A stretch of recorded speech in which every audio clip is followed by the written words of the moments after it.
7th class बच्चों में science में आज आपको एसिड्स के बारे में बताऊंगा कि एसिड्स क्या होते हैं, एसिड्स की फिजिकल और केमिकल प्रॉपर्टीज क्या होती हैं। तो सबसे पहली बात, जितनी भी खट्टी चीज़ें होती हैं दे हैव सोर test contains acids. For example आपके पास कर्ड है, तो कर्ड का जो टेस्ट होता है वो सोर होता है। जितने भी शीटर्स फूड्स होते हैं ऑल दे हैव सोर test, it means they contain acids. It means first property of acid they have sour taste. दूसरी बात, अगर हम एसिड्स के केमिकल फॉर्मूले की बात करें तो हम देखते हैं जितने भी एसिड्स होते हैं, जैसे आपके पास हाइड्रोक्लोरिक एसिड है तो उसका केमिकल फॉर्मूला होता है HCl। सल्फ्यूरिक एसिड है उसका केमिकल फॉर्मूला होता है H2SO4। नाइट्रिक एसिड है उसका केमिकल फॉर्मूला होता है HNO3। इसका मतलब ये जितने भी ये एसिड है all they have one similarity, that is they contain hydrogen. तो that is first property, all acids have hydrogen. ठीक है, ओके।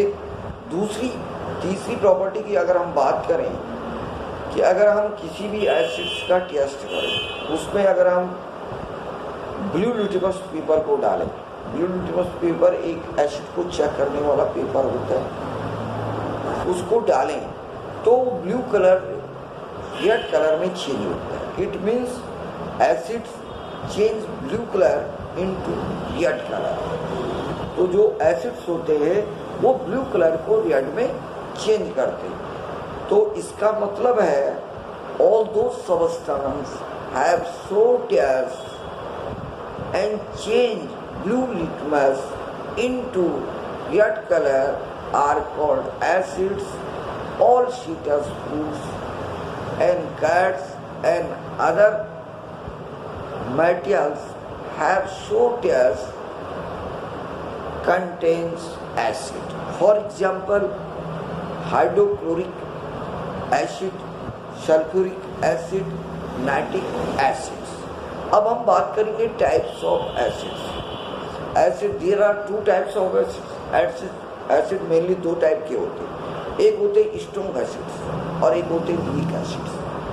स्ट्रॉन्ग एसिड उन एसिड्स को कहा जाता है जिनको जब हम वाटर में मिक्स करते हैं दे आयोनाइज कंप्लीटली, तो वो कंप्लीट रूप से उनका आयोनाइजेशन हो जाता है। मतलब वे एसिड्स कंप्लीट रूप से आयंस में कन्वर्ट हो जाते हैं। आयंस चार्जेबल स्पीशीज होती है। ठीक है, for example sulphuric acids, hydrochloric acids are example of strong acids. तो स्ट्रॉन्ग एसिड, those acids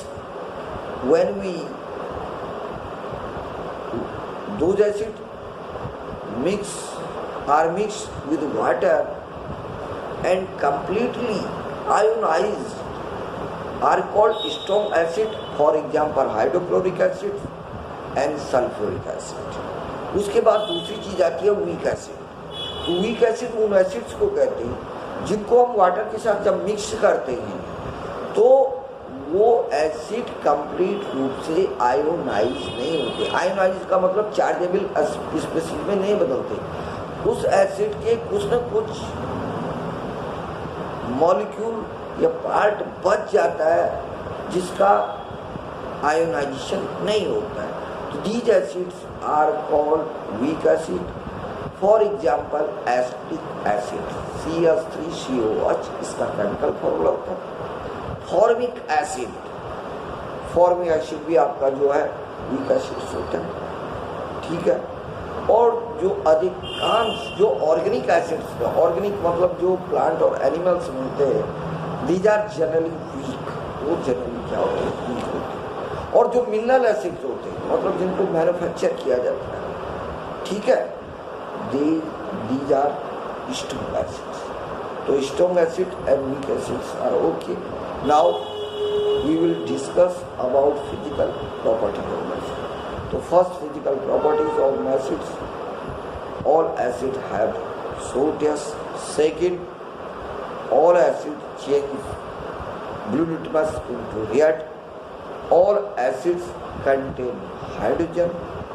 ठीक है, ये इनकी जो है फिजिकल प्रॉपर्टी। अब हम केमिकल प्रॉपर्टीज के बारे में बात करें। केमिकल प्रॉपर्टीज क्या होती है एसिड्स? केमिकल प्रॉपर्टीज का मतलब है जब एसिड मेटल से रिएक्शन करता है क्या होता है, जब एसिड में वाटर को मिलाया जाता है क्या होता है, ठीक है। तो ये केमिकल प्रॉपर्टीज होती है। तो पहले मैं बात करूँगा जब एसिड की मेटल के साथ रिएक्शन होती है तो हमेशा हाइड्रोजन गैस जनरली तो हाइड्रोजन गैस प्रोड्यूस होती है। When acid react with metal to form hydrogen gas and metallic oxide. For example zinc जब सल्फ्यूरिक एसिड के साथ रिएक्शन करती है तो जिंक सल्फेट और हाइड्रोजन गैस का निर्माण। सेकेंड, जब एसिड्स को वाटर में मिलाया जाता है तो एसिड का आयोनाइजेशन हो जाता है और this is an exothermic process. ये एक्सोथर्मिक प्रोसेस है क्यों, इसमें बहुत ज़्यादा एनर्जी प्रोड्यूस होती है। यहाँ पे एक बात ध्यान देने वाली बात है कि एसिड्स को जब कभी वाटर के साथ मिक्स किया जाता है तो वाटर को एसिड में नहीं मिलाना चाहिए, एसिड को वाटर में मिलाना चाहिए। अच्छा, वाटर को एसिड में क्यों नहीं मिलाते? उसका रीजन ये है कि जब वाटर और ऑक्सीजन आपस में रिएक्शंस करते हैं तो बहुत ज़्यादा एनर्जी निकलती है। ये एक्सोथर्मिक रिएक्शंस होती है और उससे जिस पॉट में जिस टेस्ट ट्यूब में इस रिएक्शन को आप करवा तो वो ब्रस्ट हो सकती है, आपको नुकसान हो सकता है। तो हमेशा इस बात को ध्यान देना है, acid mix with water but not acid in acid mixed with water but not water in acid. Okay.